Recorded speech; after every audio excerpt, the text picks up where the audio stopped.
লেখাপড়া আর আড্ডায় কলকাতার কলেজ স্ট্রিটের সঙ্গে প্রায় সমস্ত মানুষের এক অলিখিত সম্পর্ক। বাঙালির রন্ধ্রে রন্ধ্রে বইয়ের গন্ধ, আর তার খনি হচ্ছে আমাদের কলেজ স্ট্রিটের বইপাড়া। বিশ্বের দ্বিতীয় বৃহত্তম সেকেন্ড হ্যান্ড বইয়ের বাজার আর ভারতের বৃহত্তম বইয়ের বাজার হলো এটি। কলেজ স্ট্রিটের ইতিহাস প্রায় 200 বছরের পুরনো। একসময় লটারি কমিটির মাধ্যমে 4টি প্রধান অ্যাক্সিস রোড তৈরি করা হয়েছিল: Cornwallis street, college street, Wellington street এবং ওয়েলেসলি স্ট্রিট।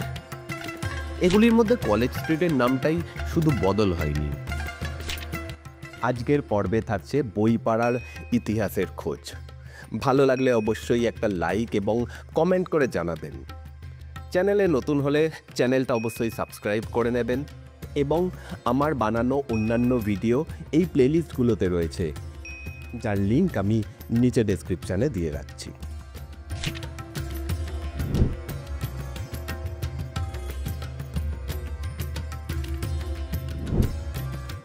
সুষ্ঠু শাসনের জন্য উন্নত সড়ক ব্যবস্থা অত্যাবশ্যকীয়। কলকাতাকে সাজানোর প্রথম লগ্নেই এই কথা বুঝেছিলেন ব্রিটিশরা। অষ্টাদশ শতকের শুরু থেকে 1793 অবধি, অর্থাৎ লর্ড ওয়েলেসলির চিরস্থায়ী বন্দোবস্ত পর্যন্ত, কলকাতার রক্ষণাবেক্ষণ ও শান্তিরক্ষার মূল দায়িত্ব ছিল ইস্ট ইন্ডিয়া কোম্পানির এক কর্মচারী বা সিভিল সার্ভেন্টের হাতে। তাকে বলা হতো কলকাতার জমিদার। কিন্তু এই রাজকর্মচারীর কাজে সন্তুষ্ট ছিল না ইস্ট ইন্ডিয়া কোম্পানি। 1794 খ্রিস্টাব্দে নতুন এক আইন জারি করা হয়। সেই আইন অনুযায়ী কলকাতার জমিদারের কাছ থেকে সব ক্ষমতা নিয়ে নেওয়া হয়। পরিবর্তে তৈরি করা হয় নতুন পদ, জাস্টিসেস অফ পিস। তাকেই সব ক্ষমতা দেওয়া হয়। তার মূল দায়িত্ব ছিল কলকাতার সড়ক ব্যবস্থার উন্নয়ন। অষ্টাদশ শতকের শেষ লগ্নে ফোর্ট উইলিয়ামের জেনারেল হন ওয়েলেসলি। তিনি যুদ্ধবিগ্রহ সামলে মন দেন কলকাতার উন্নয়নে। 1817 খ্রিস্টাব্দে তৈরি হয় লটারি কমিটি। ওয়েলেসলির উদ্যোগে এরপরে 1806 থেকে 1836 এই সময়কালের মধ্যে কলকাতা জুড়ে তৈরি হয় আর্টেরিয়াল সড়ক। সেই পর্বেই নির্মিত হয় আজকের কলেজ স্ট্রিট। প্রথমে কিন্তু এই সড়কের সঙ্গে শিক্ষা প্রতিষ্ঠানের কোনো সম্পর্ক ছিল না, বরং শাসকদের দৃষ্টি ছিল কিভাবে তৎকালীন ব্যারাকপুর ও দমদমের সেনা ছাউনির সঙ্গে ফোর্ট উইলিয়ামের যোগাযোগ সুষ্ঠু ও দ্রুত করা যায়। সৈন্য ও রসদের যোগানে যাতে কোনো সমস্যা না থাকে, সেই বিষয়টি গুরুত্ব দেওয়া হয়েছিল। আজকের কলেজ স্ট্রিট দিয়ে সেই সময় সামরিক বাহিনী নিয়মিত যাতায়াত করত।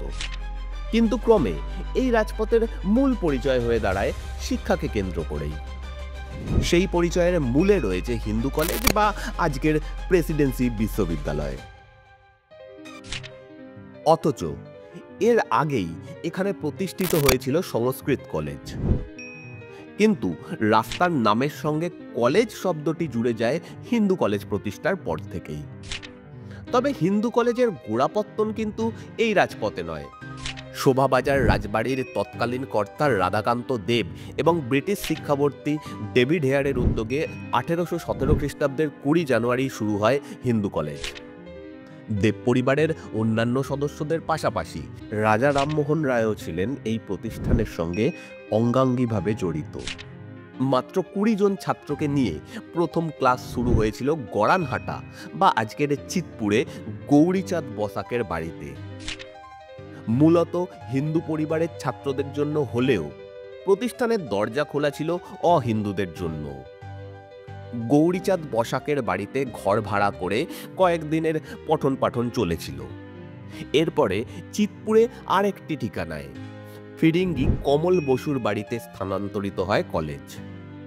তারপর বউবাজারের একটি ঠিকানা ঘুরে হিন্দু কলেজ এসে পৌঁছয় আজকের কলেজ স্ট্রিটে।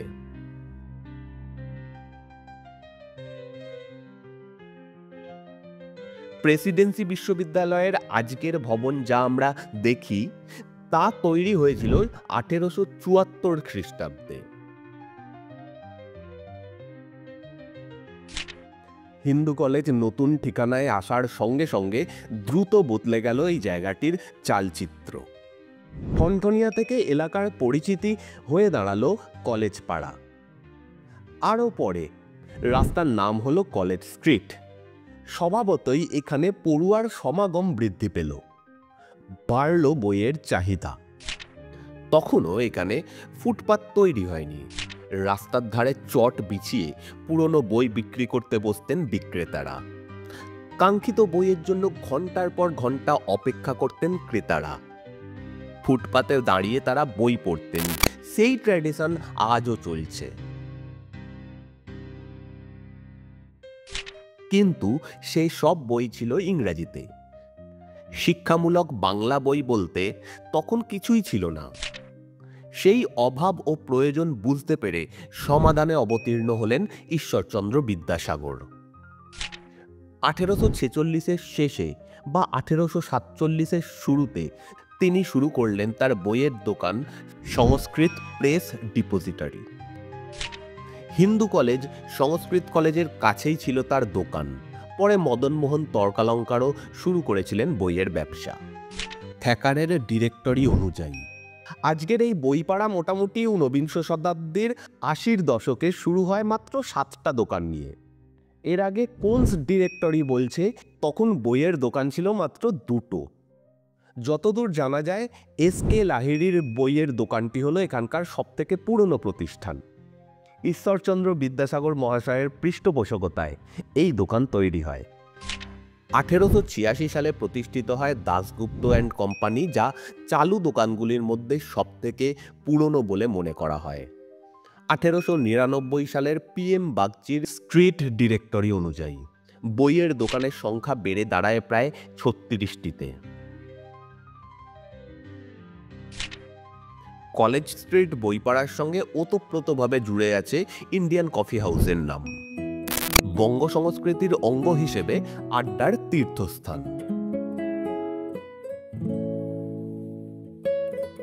1875-76 সালে প্রিন্স কনসোর্টের কলকাতায় আগমন উপলক্ষে কেশবচন্দ্র সেন অ্যালবার্ট হল তৈরি করেন, যা পরবর্তী সময়ে দেশের স্বাধীনতা সংগ্রামে অনেক গুরুত্বপূর্ণ সভা ও আলোচনার পুণ্যস্থান হিসেবে পরিগণিত হয়। 1942 সালে ভারতের কফি বোর্ডের নির্দেশে এখানে শুরু হয় পানীয় হিসেবে কফির বিক্রি।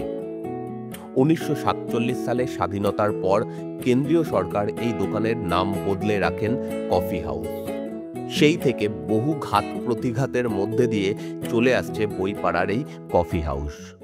কফি হাউসের সম্পূর্ণ ইতিহাস আমি অন্য কোনো একটা ভিডিওতে আলোচনা করব। আপনারা দেখতে চান কিনা অবশ্যই কমেন্ট করে জানাবেন। 2007 সালের টাইম ম্যাগাজিনের বেস্ট অফ এশিয়া তালিকায় ভারতের উল্লেখযোগ্য স্থানের স্বীকৃতি পায় কলেজ স্ট্রিট বইপাড়া। পরিশেষে বলি, যতদিন বাঙালি থাকবে ততদিন শিক্ষার আধার হিসেবে থাকবে বইয়ের অস্তিত্ব। যতদিন বই থাকবে ততদিন থাকবে কলকাতার কলেজ স্ট্রিটের বইপাড়া। আর তার সাথে আড্ডার রসদ জুগিয়ে যাবে কলকাতার কলেজ স্ট্রিটের কফি হাউস।